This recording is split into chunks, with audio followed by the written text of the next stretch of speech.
Next Pats podcast is presented by FanDuel Sportsbook. Make every moment more. What's up, everybody? Welcome into the Next Pats podcast. I'm Phil Perry. Big loaded episode for you again this week. We've got Mike Renner, the Renner Ranks podcast on the Locked On Network, also of Messenger. This guy is so tapped into all things draft. And oh, you bet your ass we're getting into the draft. That's right. And I'm fired up about it. Listen, draft season typically comes much, much later for yours truly, and probably for those of you listening wherever you are right now. But it's the bye week. The Patriots are going to be looking for a next quarterback, next face of the franchise, potentially. And what better time to start diving into these prospects than right now with Mike Renner. But before we get to Mike, I have a case for, believe it or not, and a case against playing Mac Jones. The case against is very obvious for the second half of the season. Once they get back from the bye, is he the starting quarterback? As we sit here, we're recording on Wednesday morning during the bye week for the Patriots. We don't know. My guess is that the answer to that question would be no. It would be either Bailey Zappi or maybe even Will Grier playing quarterback during a, what some may consider must-lose game, because you're vying with the Giants for one of the top spots in the 2024 NFL draft. And the case against him playing is pretty obvious. He needs a break. The team needs a break from him. The players in the locker room are expecting themselves to be held to some kind of standard. And if any of them were to play the way Mac Jones has played, they probably would be on the bench themselves. And so just in the name of fairness in some respects, I think you could expect Mac Jones not to play. You also might get a little bit more from the other players in the locker room during what is now a time of evaluation. You're already on to 2024 in terms of team building mode. Now, I don't think Bill Belichick's going to be in charge of that team build for 2024, but ownership, some of the coaches that are on staff already, Bill O'Brien and Drake Maye, namely, I believe will be around. And so they need to find out who they can trust, who can give them something more than what they've given them to this point in the season, and how they can factor those players into whatever plans they have for 2024 and beyond.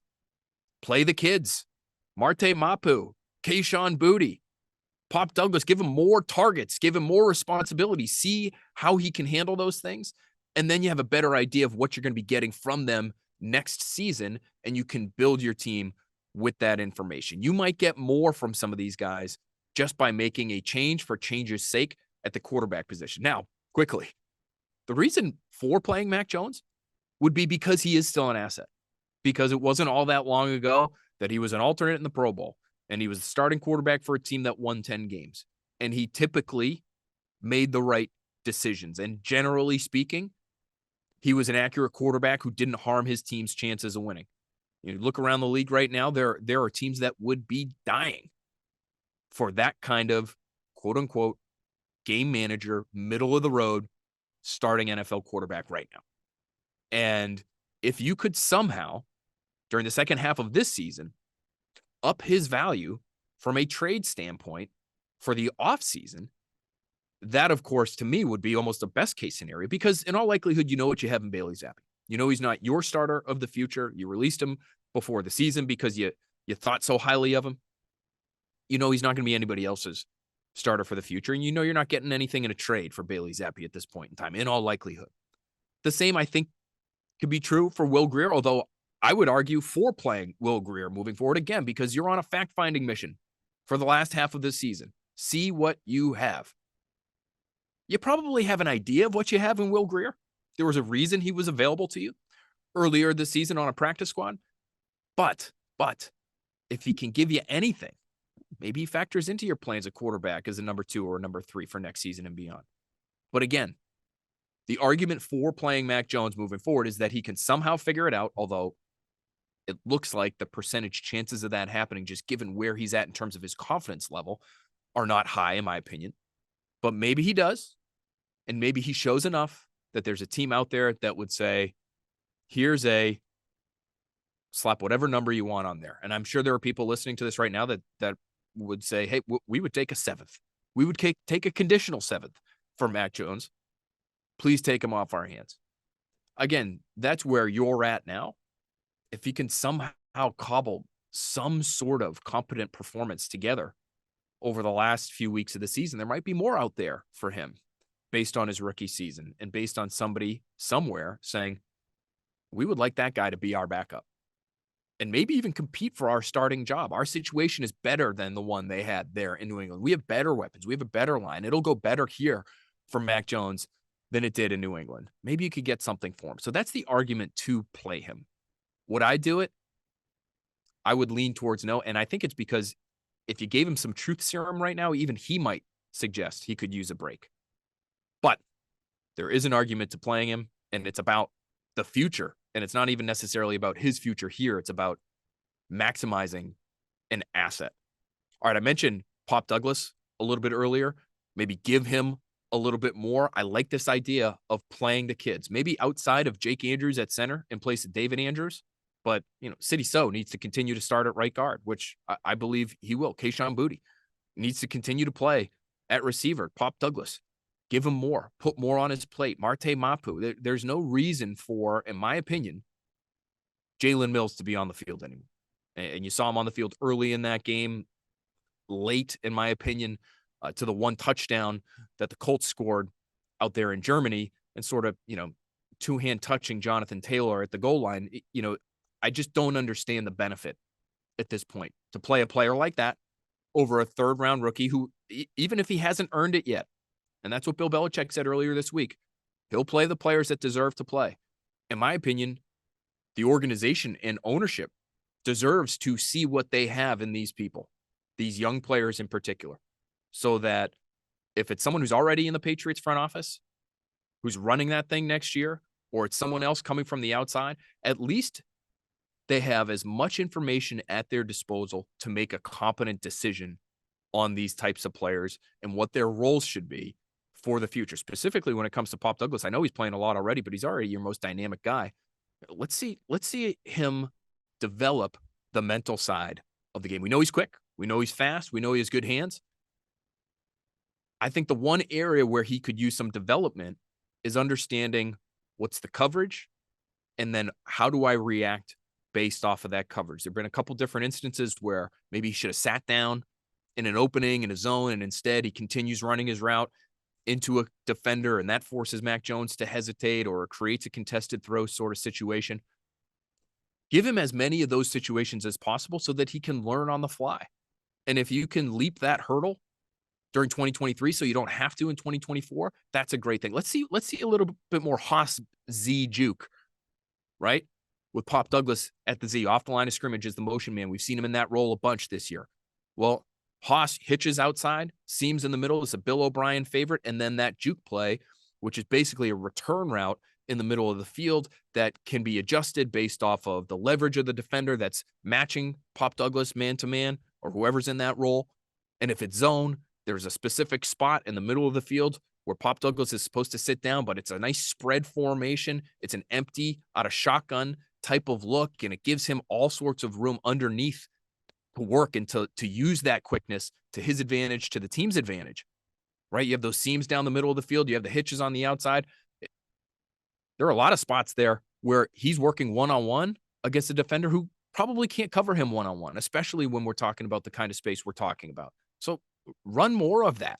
Run that Bill O'Brien staple. That was a staple even when Tom Brady was here. Helped them win the Super Bowl against the Rams on that final drive where Rob Gronkowski catches that seam ball, gets them down to the goal line. They scored their only touchdown. They win the game. Let's see more of that so that Pop Douglas can develop the mental side of the game. I think that's something that'll be critical with the Patriots in the second half of the season here. And then one little schematic tidbit, again, before we get to Mike Renner, he's going to give us some unbelievable information on these draftable quarterbacks for 2024. Did you know there is one area in which the New England Patriots are the best offense in football? Can you believe it? It's true. According to Sports Info Solutions, on play action passes, when the tight end is targeted, there's no team in the NFL that has a yards per attempt figure better than New England's, which is up around 15, believe it or not. Now, They only have 14 of those types of plays to their name through the first half of the season going into their bye. So they should run it a little bit more. There's something off there. When you look at the targets, 2 tight ends off of play action, and the yards per attempt for the Patriots, which has them at number 1 in football, and the targets themselves, which has them at 21 in football, that could lead you to believe they need to be doing it a little bit more frequently. But because of game flow and some other situations, play action has been a big part of what they do. We know that. And even when they have done it, by and large, just like a lot of other metrics for the Patriots offense this year, they haven't been successful. They're near the bottom of the league. But when you look specifically at when they target the tight end off of play action, that has been excellent. So let's see more of that. If you're trying to develop a little bit of momentum going into 2024, target Hunter Henry, target Mike Gesicki. Neither of these guys are even on the roster for next year. They're not under contract. But maybe if you can feed them a little bit more, if you can keep these games close, if you can keep play action available to you, you can feed these guys over the middle of the field. Maybe you feel as though you really don't want to part with Hunter Henry. Maybe even Mike Gesicki, based on how he finishes the season. But I would lean more towards Hunter Henry. That guy's a captain. That guy's one of your most dependable, reliable players. Get him the football. Play action would be a great way to do it. All right, let's get to Renner.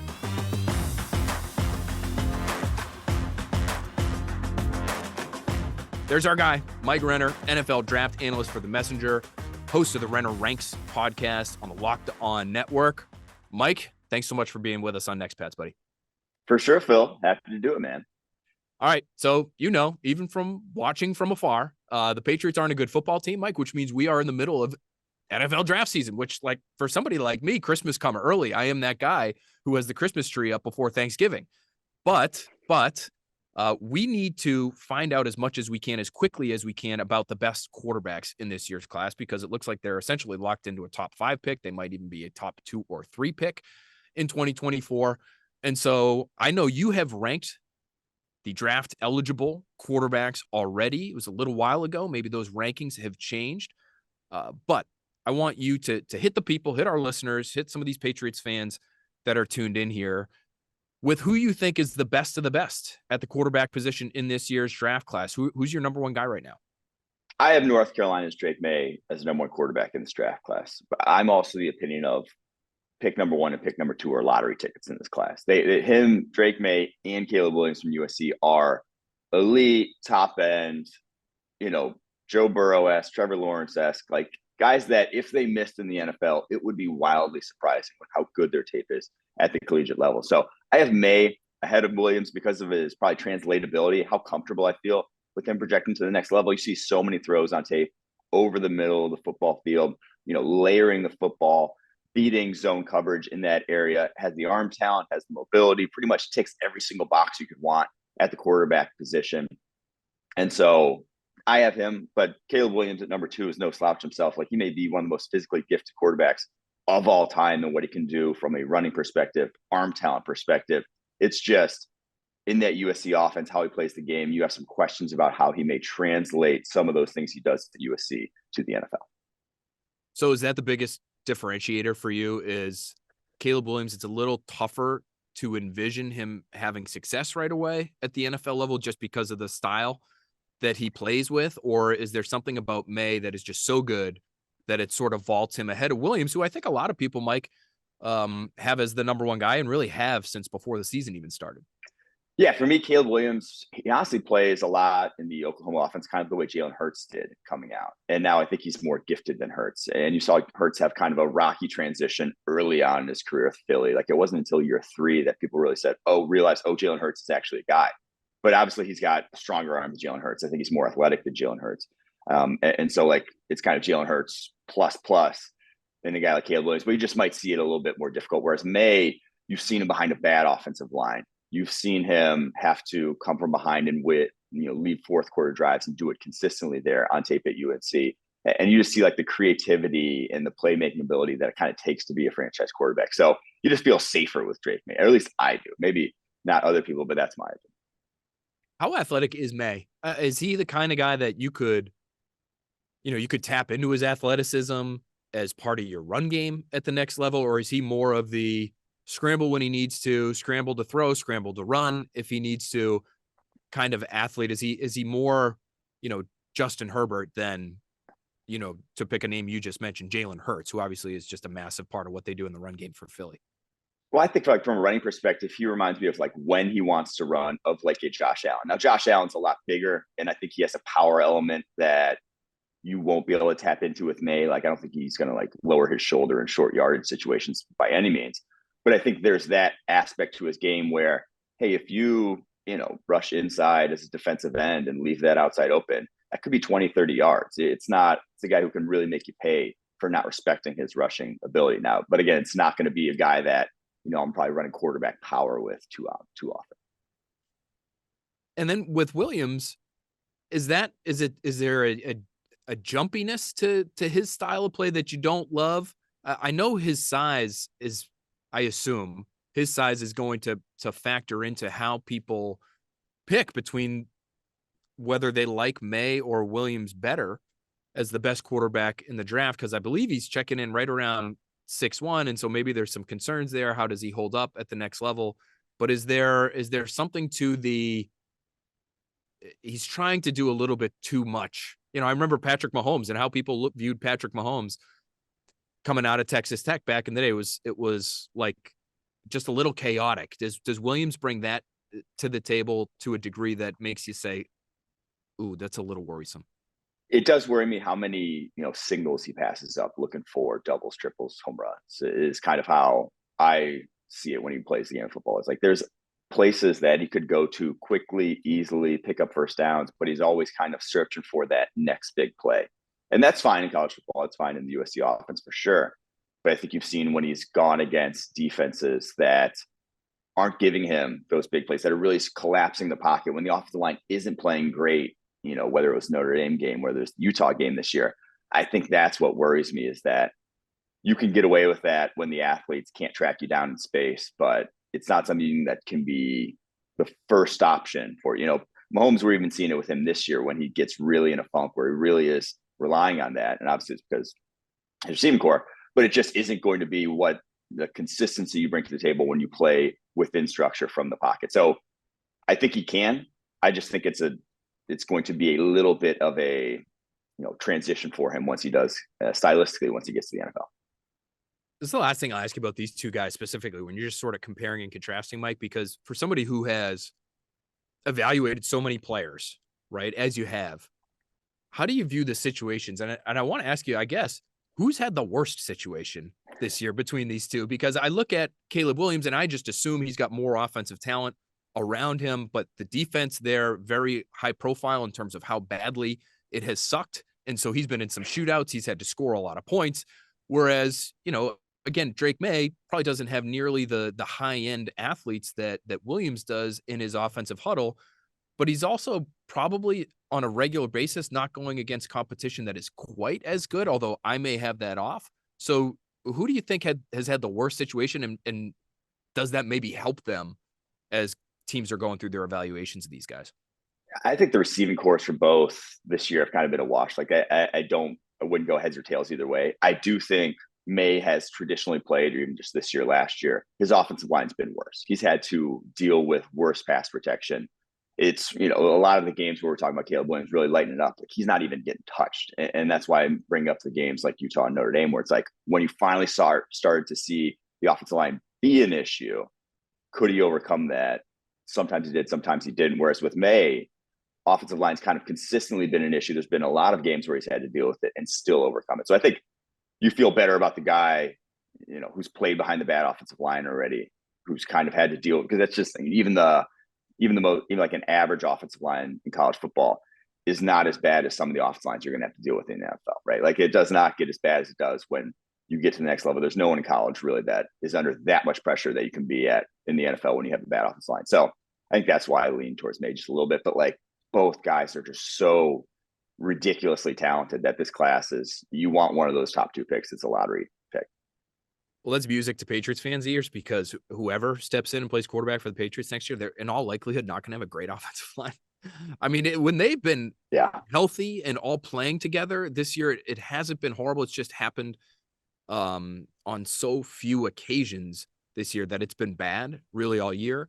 but Trent Brown's not under contract. Mike Owenu's not under contract. David Andrews is getting up there in age. So who knows what the offensive line is going to look like next year. They're probably going to need the quarterback to be able to create in some adverse situations, which Mac Jones really hasn't been able to do in his professional career. Mike, who is your third quarterback in this year's draft class?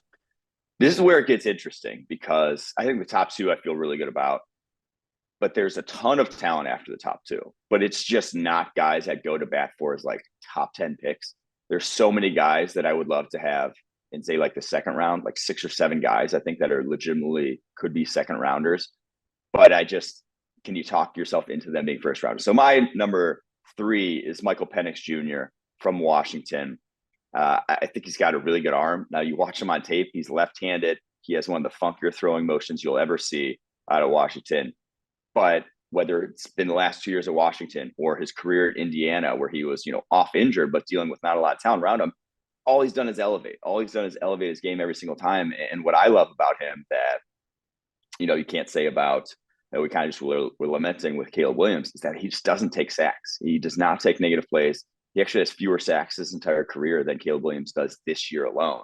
So he's a guy that's a good trait to have once you get to the NFL, is that avoidance, that ability to keep your offense on schedule. So I love that about his game, but multiple ACL tears, multiple shoulder injuries, I believe, like he is a walking red flag from an injury perspective. And so he may be this year's Hendon Hooker, where tape's better than maybe where the guy ends up getting drafted.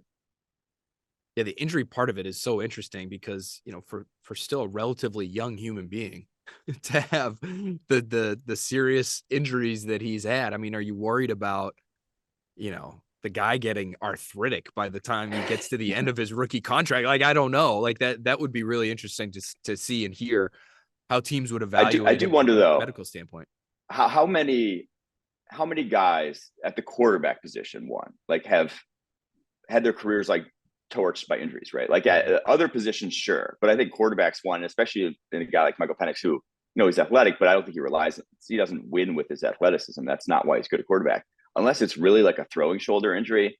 I'm not sure how many guys have really just like gotten hurt and then all of a sudden never been the same at quarterback. It just feels like every quarterback that has maybe an injury that looks gruesome at the time comes back, besides like Alex Smith's probably the only one I could think of who really just and was a freak outlier sort of injury.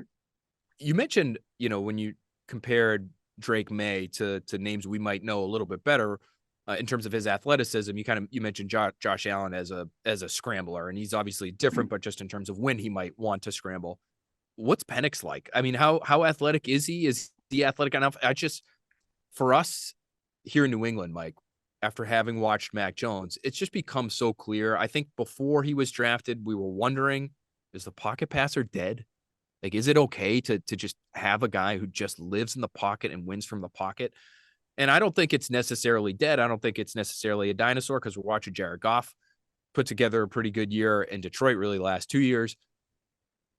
But you're leaving a lot of meat on the bone if you don't have a guy who can move around a little bit. So is Penix like a pure pocket guy, or can he do what's necessary at the NFL level right now in terms of extending plays? He can extend plays for sure. He's definitely more athletic than Mac Jones, I think by a good margin. But he's not a guy that he doesn't scramble to run. He's a guy who breaks pockets to keep his eyes down the field, to try to still make plays. And he's good on the move. Like with his throwing motion, he really never quite sets his feet normally the way other quarterbacks set their feet. Like he has a wide open sort of gait when he throws. And so when he's on the move, it's really no different than when he's in the pocket. So he's really accurate on the move and can really make plays outside the pocket, but he's definitely not a runner, I'd say. All right, Mike, who you got at number 4? At number 4 right now, I have Shedeur Sanders, Colorado quarterback. It may be a moot point because I don't know if he's coming out. I mean, Deion said he's not coming out, said he's not quarterback 2 to anybody. And again, if he came out this year, would not be quarterback 1 in this draft class, I don't believe. But he's still super talented. I think he's a guy that if he came back next year, Colorado has a little bit better season, gives him a little bit better pass protection.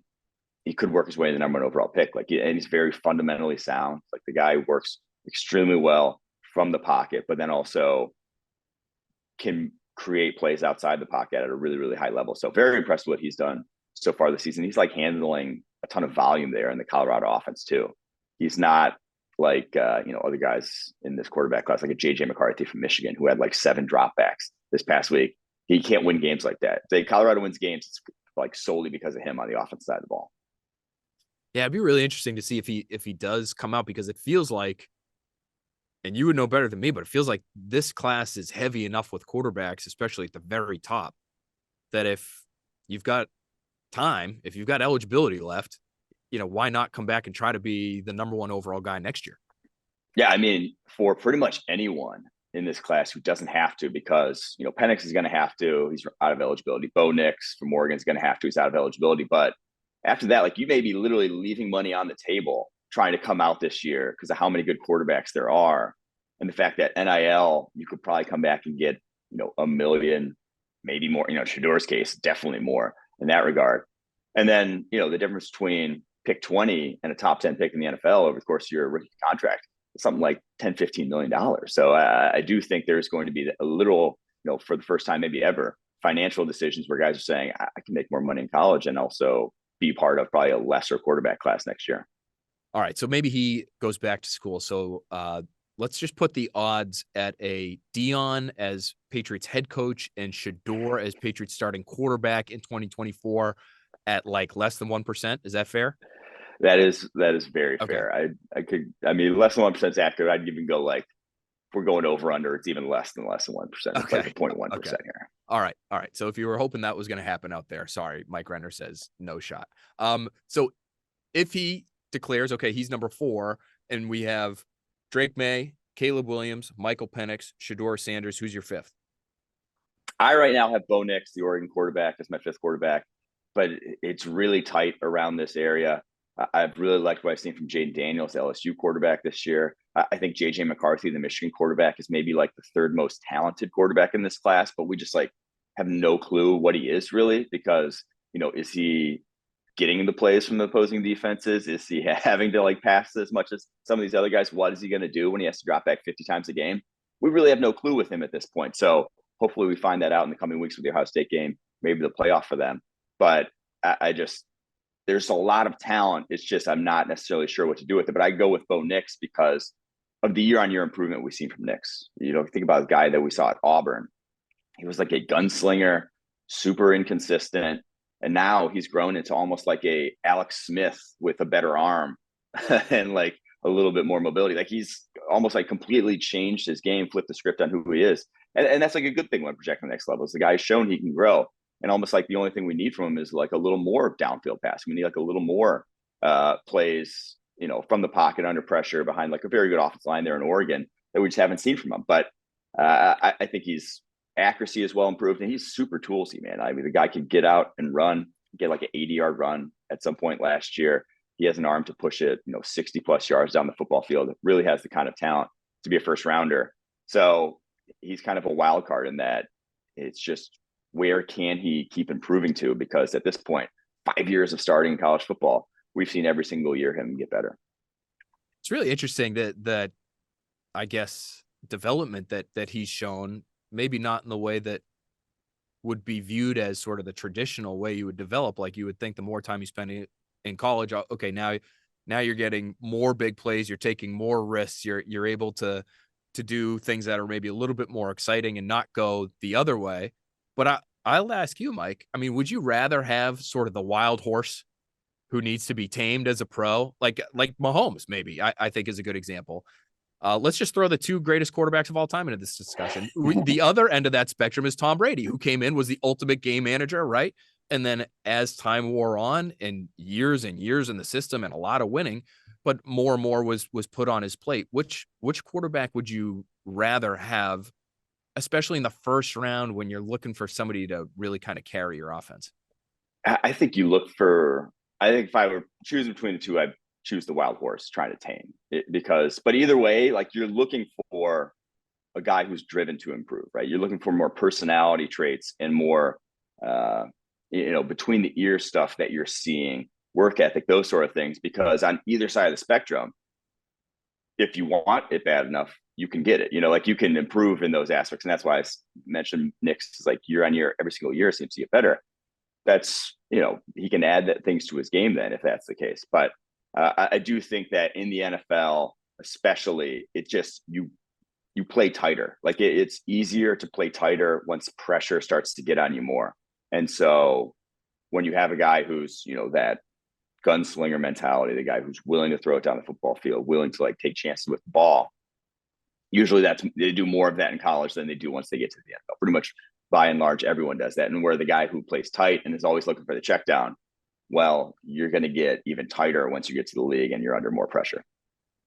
Yeah, it's really interesting, just the style that, we don't even know who's going to be running the draft, Mike. So it's like all of a sudden, everything that we've known about the Patriots for the last 20 years, I remember pulling up Bill Belichick scouting guidelines, basically, from when he was with the Browns in the mid-90s before the 2021 draft, and said, who fits this quarterback profile to a T? It's the guy out of Alabama, Mac Jones. And lo and behold, that's who they end up with. I think whoever comes in next, and I do think there's going to be a change, is going to have to take a different approach to it. Score early this NFL season with FanDuel, America's #1 sportsbook. Right now, new customers get $150 in bonus bets with any winning $5 moneyline bet. That's $150 if your team wins. If you've been thinking about joining FanDuel, there's no better time to get in on the action. The app is so easy to use. There's a wide range of betting options, including spreads, player props, over-unders, and more. So visit FanDuel.com/NBCSB and kick off the NFL season. FanDuel, official partner of the NFL. 21 plus and present in Massachusetts. Hope is here. First online real money wager only. $5 pregame moneyline wager required. First online real money wager only. $10 first deposit required. Bonus issued as non-withdrawable bonus bets that expire 7 days after receipt. See terms at sportsbook.fanduel.com. Gambling helpline ma.org or call 800-327-5050 for 24/7 support. Play it smart from the start. GameSenseMA.com or call 1-800-GAM-1234. Last question I want to ask you, because we've kept you longer than anticipated, and you're phenomenal, so thank you. Say the Patriots are picking at 3, which they are right now. Maye and Williams are gone. Patriots fans are devastated. Is the move to take your third best quarterback, so let's just say, for instance, Michael Penix, or is it to go with the receiver and then in the second round go with somebody who, like a Jaden Daniels, who isn't in your top 5, and I haven't seen a ton of projections with him as a first round pick. How much do you like Daniels, or is there another guy that at the top of the second round you would be really interested in if you were in New England after going with, say you go Marvin Harrison at number 3, you get this great receiver prospect, and now you're looking at a quarterback at the top of 2? I think it's Marvin Harrison. If you have the number 3 overall pick, those 2 quarterbacks are off the board. One, because he's such a sure thing. He's already, he'll probably hit the NFL and be a top 10 receiver in the NFL like day one. Like, that's how good his tape is at Ohio State. It's how physically talented that guy is. And it's, you've seen that that's almost a prerequisite in the NFL. Like, you can't just have the one, right? We're seeing it with Bryce Young. You can't just have quarterback nowadays and expect that gives you the high-end offense. You need both. And so that gives you kind of that sure thing. And then in this class especially, and it's going to obviously depend on who ends up declaring, who all comes out. But there's so many guys I like in the day 2 range that is just such less risk, so many lower stakes, but they're still very talented. Whether it's like maybe Quinn Ewers still comes out, the Texas quarterback, sees the writing on the wall with Arch Manning there, comes out to the draft. There's just a ton of guys who feel like they're talented enough to be first rounders for whatever reason. I wouldn't put them in that discussion just yet. But if they're there at the top of the second round, kind of like Will Levis last year, and we're seeing it with him, it's like you take that chance, much lower risk. And we're seeing a lot more quarterback talent, whether it's in later rounds in the NFL, whether it's Sam Howell, whether it's Brock Purdy. Quarterback talent is hitting the NFL, like, able to still operate some of these offenses, and doesn't have to be a first round pick. Am I crazy for thinking Jaden Daniels looked like Lamar Jackson against Florida the other day? I mean, he looked like the fastest guy on the field, Mike, against Florida. I mean, there's a bunch of SEC guys running around out there, and he's just gliding past them. I mean, I'm actually kind of stunned that he's not considered a little bit better than he is, but maybe that was sort of an outlier performance because I have not seen much. I just have watched that one game closely. It really reminded me of like Denard Robinson, because I think Lamar is unique in that you can't touch that guy. Daniels, though, it's like the straight line speed is just outstanding. Like Denard Robinson, when he got cooking, everyone's kind of in his wake. You can't catch that guy. So that's how I feel watching Jaden Daniels. He's like a better version of like a Desmond Ridder, and in my opinion, as a prospect. And now there's that offense, the receiving core that he's throwing to. It's probably 2 first round picks in that receiving core. It's pretty insane. Like they maximize everything. every opportunity there in that at LSU. So the passing numbers get a little inflated. And I think that's why probably not hearing him get talked about as a first round pick is because of some of the pocket passing things.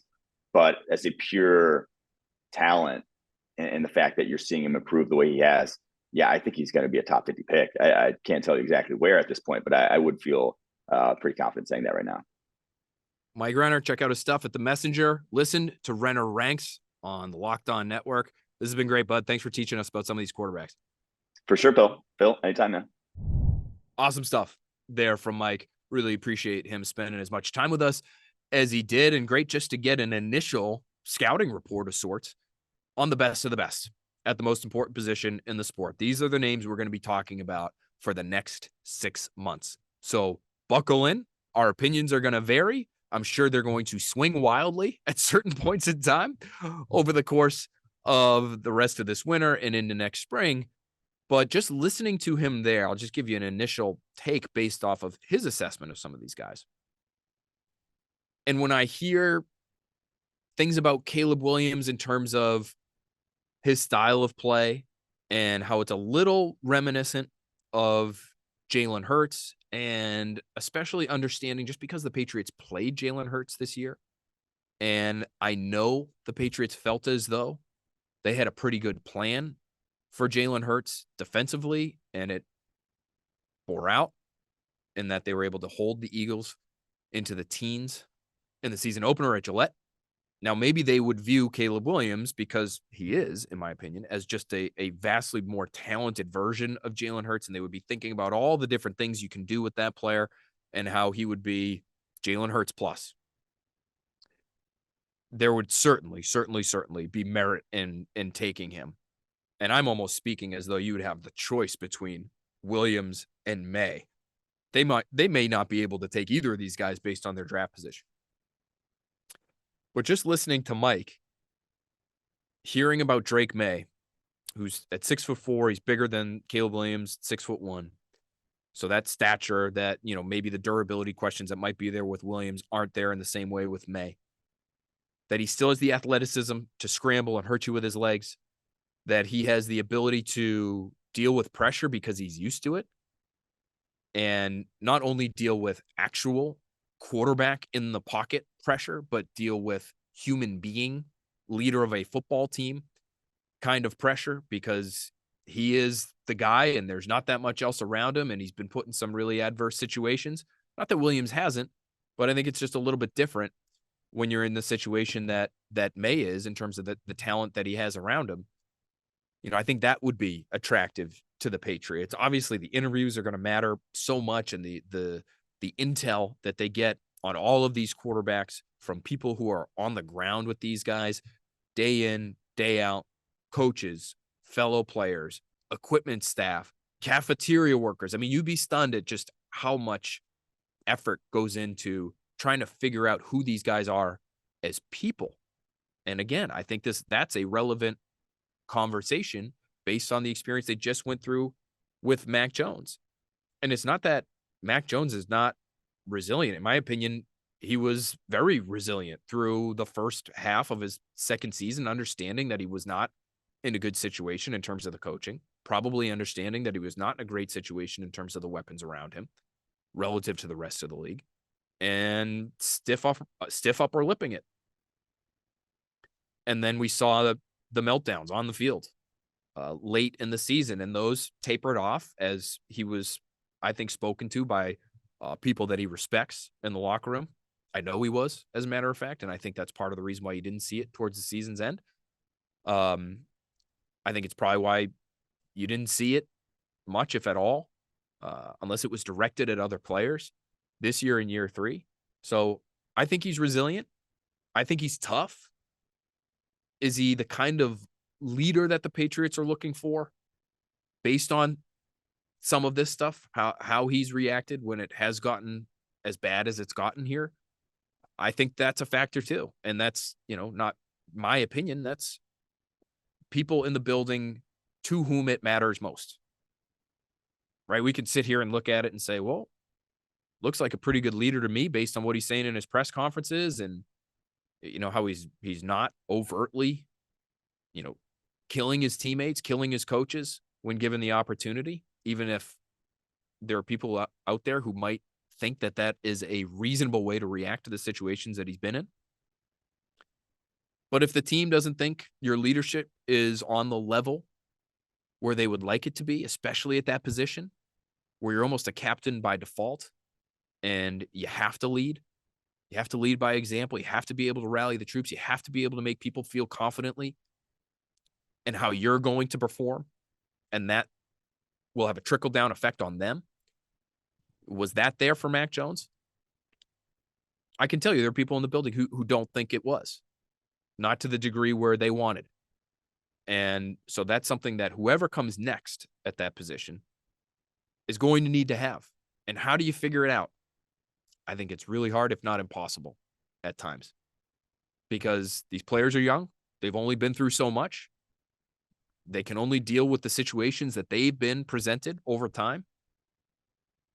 And so it can be really hard to get the full picture on a college athlete in terms of how he's going to handle every little thing that is going to be thrown his way as a pro. But you have to do as much digging as you can to get the best possible answer you can on that front. And if that answer leads you to Drake Maye, because the talent around him is not quite as good and because he has had to be the guy, he's not necessarily throwing to all Americans, left, right, and center, deep down the field, running away from coverage, wide open windows. No, life's been a little different for him as a college quarterback. But if he brings all these physical skills to the table, if he brings some of that mental toughness to the table, if he can project out as a leader, he might not have to be the guy day one, even if he's a starting quarterback day one. But can he project out to be somebody who can really lead your locker room? Then he should be the choice. And based on what Mike says, I'm not just going off his number rankings where he has Maye slightly ahead of Williams, but just listening to what he's saying and understanding what we understand about the Patriots and specifically about Bill O'Brien and Jerod Mayo, both of whom, again, I believe are going to be here in 2024. And obviously, massive capacities. You know, Jerod Mayo, in my opinion, odds-on favorite to be the next head coach of the Patriots. What does he value? What does Bill O'Brien value? Decision-making, leadership, obviously physical talent, physical skill. Of course, that matters. But if you have really 1A and 1B in terms of physical skill set with Williams and Maye, and then you're looking at their situations and what they've shown and how you feel about their intangibles moving forward. And we haven't even brought up the crying in his mother's arms. I just want to note that. But they will, I'm sure. And I'm not sure it helps, as primitive as that sounds. But if you have two great options at the top, what separates them? It makes me feel, at least right now, as we stand here today, that Drake Maye might be the top choice for not only Mike Renner, but also the Patriots. Obviously, a long, long way to go before we even find out who's making those calls for the Patriots and how they truly feel about them. We'll do our digging. We'll do all our reporting as we do every single year on what the Patriots want, don't want, how they feel about certain prospects. But Maye over Williams now sounds reasonable to me. And if you're at 3 and they're both gone, hey, wouldn't be bad to get a guy that Renner considers a borderline top 10 receiver in the NFL the day he hits the league. And then you take your chances with whoever's still available in round 2. Go watch that Jaden Daniels performance against Florida. You might feel pretty good about seeing him in Patriots colors in 2024. Friend of the podcast, JT O'Sullivan, did a tremendous breakdown of Daniels' game.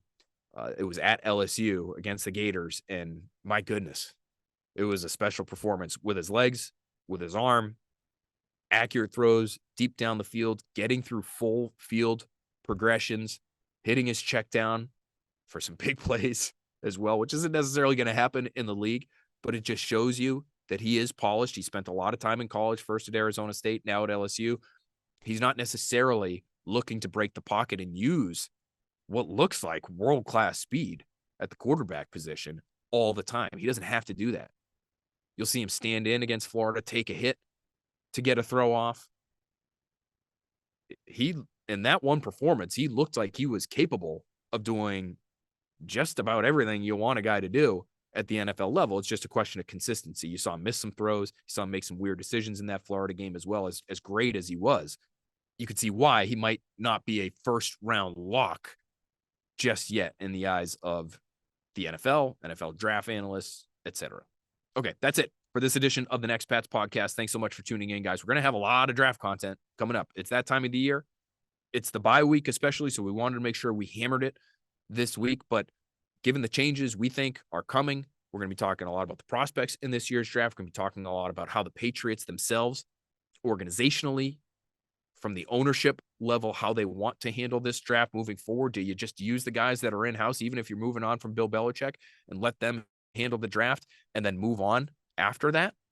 Do you keep them the same way you might keep Bill O'Brien and Drake Maye for the foreseeable future? Maybe you like what Matt Rowe brings to the table. Maybe you don't like the influence that Bill Belichick has had in terms of being the final decision maker there, but you understand Matt Rowe is the guy you want. So maybe you have him handle the draft, handle free agency, and he's here for the foreseeable future with Mayo, with O'Brien. They're all working together because there's a pre-existing relationship there, and maybe they all get along great, and maybe that'll work just fine. But do you want to make a shift because of the way the last couple of drafts have gone? Christian Gonzalez looks like a great pick in the first round. But that 2022 draft, seems to be getting worse by the day with Jack Jones now no longer on the team. Marcus Jones was my favorite pick the day it was made. He's been banged up, unfortunately, all year long. Cole Strange is now on the field, and in my opinion, I think getting better. And so maybe that pick is looking better. But Tyquan Thornton going the other direction. 0 snaps against the Colts out in Germany. He has no role in an offense that has no receivers. If that's not setting off alarm bells at one Patriot place, I don't know what is. So do they make the shift? Who do they go to next? What kind of blueprint are they trying to follow? All these questions are the questions we're going to be trying to answer between now and the draft. So hopefully you'll stick with us. Plenty to talk about in terms of the young players on this team, how they handle everything moving forward. I said on the breakdown just a couple weeks ago after that loss to the Commanders, ain't no funeral. It's a bad year. We all acknowledge that. The Patriots would acknowledge that as well. We're not going to be doom and gloom here on the podcast. We're going to be looking ahead. We're going to be trying to provide a little bit of hope as we look ahead to 2024 and beyond. Keep an eye out for the next Pats episode next week. We'll talk to you then.